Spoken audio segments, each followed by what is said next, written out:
अमर है गद्दर अन्ना, प्रजा युद्ध नौका गद्दर अन्ना, प्रजा युद्ध नौका गद्दर अन्ना, गद्दर अन्ना आशयालु गद्दर अन्ना आशयालु అణగారిన వర్గాల ఆశయ సాధకుడు, సదా బీదవాడి కొరకు కృషి చేసినటువంటి వ్యక్తి.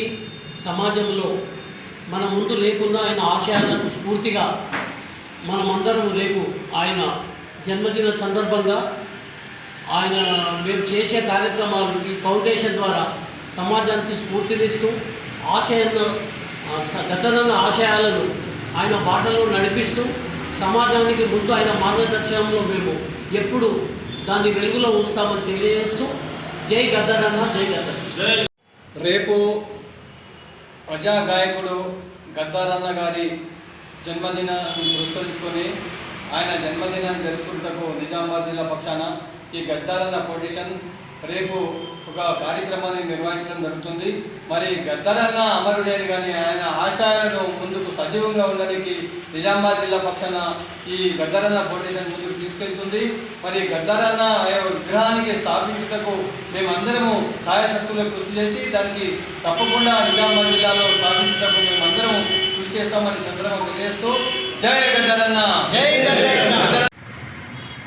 రేపు జనవరి 31న మరి ప్రజా యుద్ధ నౌక గద్దరన్న గారి బర్త్డే సందర్భాన మరి మేము నిజామాబాద్ జిల్లాలో గద్దర్ ఫౌండేషన్ అని ఏర్పాటు చేసుకొని ఆ ఫౌండేషన్ ఆధ్వర్యంలో మరి జన్మదిన కార్యక్రమం జరపబోతున్నాం.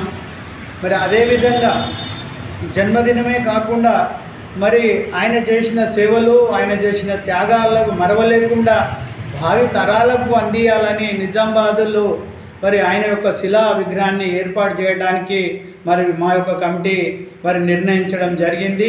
మరి త్వరలోనే ఆ నిర్మాణ కమిటీ ఏర్పాటు చేసుకొని ఆ నిర్మాణ కార్యక్రమాలు కూడా మరి తప్పకుండా దాదాపు ఒక నెల 2 నెలల్లో కోడ్ అయిన తర్వాత ఆ యొక్క నిర్మాణ కార్యక్రమం మొదలవుతుంది. కాబట్టి మరి ఈ యొక్క ఫౌండేషన్లో మరి ముఖ్యంగా బాబురావు గారు జనరల్ సెక్రటరీగా, రామ్మోహన్ రావు ఉపాధ్యక్షులుగా, అలాగే మరి చెట్టిమల్లి హరిప్రసాద్ కోశాధికారిగా, మరి అలాగే ఇంకా 13 మందిని మేము మరి చాలామంది ఇంకా పెద్దలు ఇందులో రావాల్సింది. వాళ్ళందరితోని మరి మా యొక్క నిర్మాణ కమిటీ ఏర్పాటు చేసుకొని ముందుకు పోతామని, ప్రజలలో గద్దర్ అంటే ఏందని మరి ప్రతి మనిషికి తెలుసు. కాబట్టి ఆయన ఆశయాలు తెలంగాణ ఉద్యమంలో ఆయనతో కలిసి పనిచేసినటువంటి గుర్తింపు దగ్గపడ్డ తెలంగాణ అని నిజామాబాద్లో ఒక పెద్ద కార్యక్రమం చేయడం జరిగింది.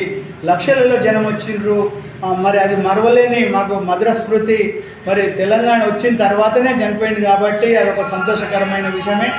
మరి ఆయనకున్న ధైర్యం, ఆయనకున్న సాహసం అన్ని విధాలుగా పీడిత ప్రజల కోసమే ఆయన జీవితాంతము ధారపోసి మరి ఆయన సేవలకు గుర్తింపుగానే ఈ యొక్క శిలా విగ్రహాన్ని నిర్మాణం నిజామాబాద్లో చేపడతామని, రేపు జరగబోయే ఆయన జన్మదిన కార్యక్రమం త్వరలో ప్రకటిస్తాం. ఈరోజు సాయంత్రమే ప్రకటిస్తాం. మరి రేపు ఎక్కడో మేము అందరికీ మెసేజ్ల ద్వారా పంపుతాం. కాబట్టి అందరు విచ్చేసి ఆయన ఘనంగా నివాళులు అర్పించి ఆయన మరొకసారి స్మరించుకోవడానికి ఈ అవకాశాన్ని అందరూ